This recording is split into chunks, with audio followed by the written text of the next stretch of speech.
প্ৰথমতে প্ৰশিক্ষণ দিয়া হৈছিল আৰু প্ৰশিক্ষণৰ অন্ততহে সেই পশুপক্ষীবিলাকৰ মাজত বিভিন্ন ধৰণৰ খেল ধেমালি অনুষ্ঠিত কৰা হৈছিল বা যুঁজ অনুষ্ঠিত কৰা হৈছিল আৰু সেই যুঁজ চাই আমাৰ সেইখিনি সময়ৰ অসমীয়া মানুহে যথেষ্ট আমোদ লাভ কৰিবলৈ বা আনন্দ লাভ কৰিবলৈ সক্ষম হৈছিল এতিয়া চাবা আহোম যুগৰ যিটো তৃতীয় বৈশিষ্ট্য আছে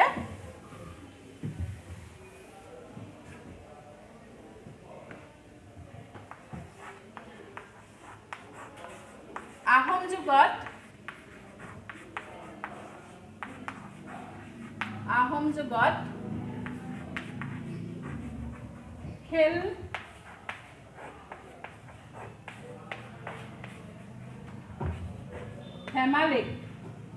যুগত খেল ধেমালিক কেন্দ্ৰ কৰিয়ে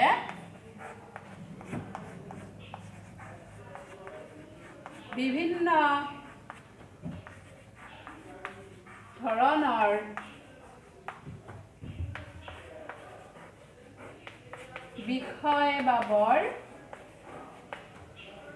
বিষয়বাবৰ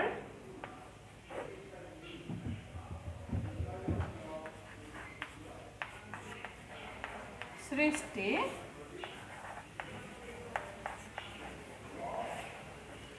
হৈছিল আহোম যুগত খেল ধেমালিক কেন্দ্ৰ কৰি বিভিন্ন ধৰণৰ বিষয়বাবৰ সৃষ্টি হৈছিল অলপ আগতে দ্বিতীয়টো বৈশিষ্ট্য প্ৰসংগত মই কৈছিলোঁ যে আহোম যুগত বিভিন্ন ধৰণৰ জীৱ-জন্তু প্ৰয়োগ কৰা হৈছিল আৰু সেই জীৱ-জন্তুসমূহক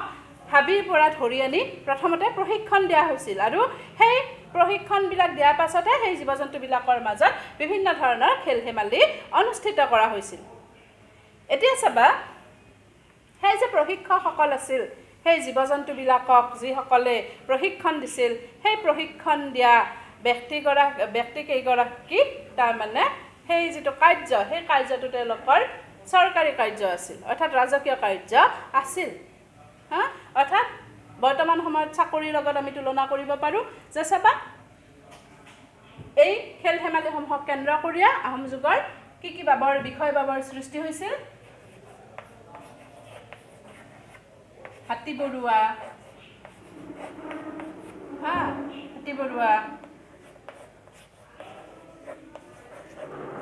নাও পইচা ফুকন তাৰপিছত হেনচোৱা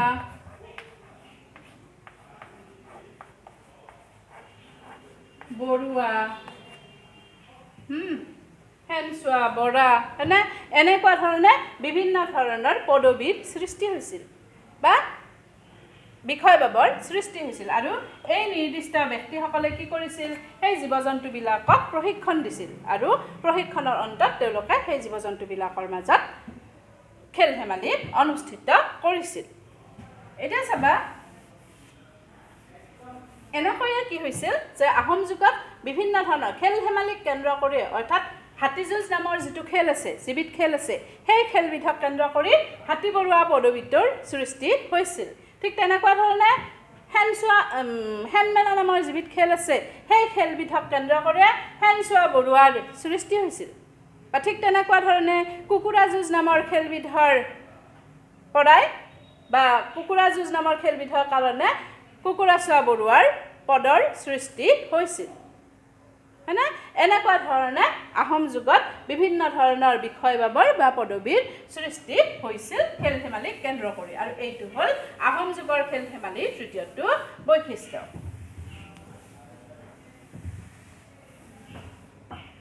এতিয়া চাবা আমি আলোচনা কৰি আছিলোঁ আমাৰ অসমৰ খেল ধেমালিৰ ভাগ তিনিটাৰ বিষয় দুটা ভাগ আমাৰ আলোচনা কৰা হ'ল আৰু 3 নম্বৰ ভাগটো আছিল আমাৰ অসমৰ খেল ধেমালিৰ ইংৰাজৰ আগমনৰ ফলত সৃষ্টি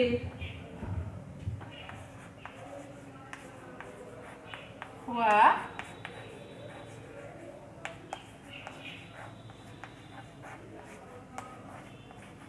খেল ধেমালি ইংৰাজৰ আগমনৰ ফলত সৃষ্টি হোৱা খেল ধেমালি যে আমি জানো আটায়ে বা তোমালোকে হয়তো জানা 1826 চনত ইয়াণ্ডাবু সন্ধিৰ চুক্তি মতে ইংৰাজসকলৰ আগমন আমাৰ অসমলৈ হৈছিল আৰু এই ইয়াণ্ডাবু সন্ধি বা ইয়াণ্ডাবু চুক্তি কাৰ মাজত স্বাক্ষৰিত হৈছিল ইংৰাজসকল আৰু মানসকলৰ মাজত হয়নে যে তোমালোকে জানা এটা সময়ত আমাৰ অসমত মানসকলে আহি যথেষ্ট পৰিমাণে অত্যাচাৰ চলাইছিল আৰু এই মানসকলৰ পৰা ৰক্ষা কৰাৰ কাৰণে ইংৰাজসকলক মাতি আনিবলগীয়া হৈছিল আৰু ইংৰাজসকলে মানসকলক পৰাজিত কৰিছিল আৰু এটা সময়ত ইংৰাজ আৰু মানসকলৰ মাজত অসমক লৈ চুক্তি স্বাক্ষৰিত হৈছিল অসমক লৈ চুক্তি স্বাক্ষৰিত হৈছে কিন্তু কাৰ মাজত ইংৰাজ আৰু মানসকলৰ মাজত আৰু এই চুক্তিকে কি বুলি কোৱা হয় ইয়াণ্ডাবু সন্ধি বুলি কোৱা হয় আৰু এই সন্ধি স্বাক্ষৰিত হৈছিল 1826 চনত আৰু ইয়াণ্ডাবু সন্ধিৰ পিছতে আমাৰ ইংৰাজসকলৰ আগমন বা ইংৰাজসকলে আমাৰ অসমত ৰাজত্ব চলাবলৈ সুবিধা পায় আৰু ইংৰাজসকলৰ আগমনৰ লগে লগে আমাৰ অসমত এক নতুন ধৰণৰ খেল ধেমালিৰ সৃষ্টি হৈছিল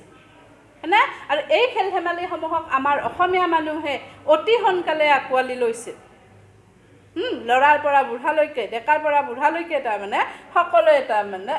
এই ইংৰাজসকলৰ আগমনৰ ফলস্বৰূপে যিবিলাক খেল ধেমালিৰ আগমন আমাৰ অসমলৈ ঘটিছিল এই খেল ধেমালিসমূহক আমাৰ অসমৰ মানুহবিলাকে পূৰ্ণ ৰূপত আকোৱালি লৈছিল কাৰণ কিয় যে বিভিন্ন কাৰণ আছে তাৰে প্ৰথমটো হ'ল যে আহোম যুগৰ খেল ধেমালিসমূহ আছিল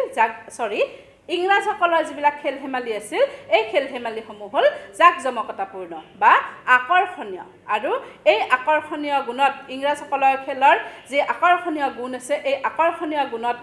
আকৰ্ষিত হৈয়ে আমাৰ অসমীয়া মানুহে ইংৰাজসকলৰ খেল ধেমালিসমূহক পূৰ্ণৰূপত আকোৱালি লৈছিল এনেকৈয়ে আমি আমাৰ অসমৰ খেল ধেমালিসমূহৰ বিষয়ে বা প্ৰাচীন কালৰে পৰা প্ৰচলিত যিবিলাক খেল ধেমালি আছে এই খেল ধেমালিসমূহৰ বিষয়ে আলোচনা কৰিব পাৰোঁ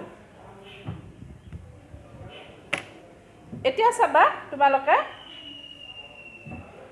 আমাৰ প্ৰবন্ধটোৰ প্ৰথম যিখিনি আছে পাঠটো নিৰ্বাচন কৰাৰ উদ্দেশ্য যে কি উদ্দেশ্যেনো সুবনমল্ল বৰুৱাই এই পাঠটো তোমালোকৰ কাৰণে ৰচনা কৰিছে সুবনমল্ল বৰুৱাই আৰু তাৰ লগতে এই প্ৰবন্ধটো কি কাৰণেনো আমাৰ যিসকল এই সাহিত্য সৌৰভ নামৰ কিতাপখন প্ৰস্তুত কৰিছে তেওঁলোকে কি উদ্দেশ্যেনো এই প্ৰবন্ধটো তোমালোকৰ পাঠ্যপুথিত অন্তৰ্ভুক্ত কৰিছে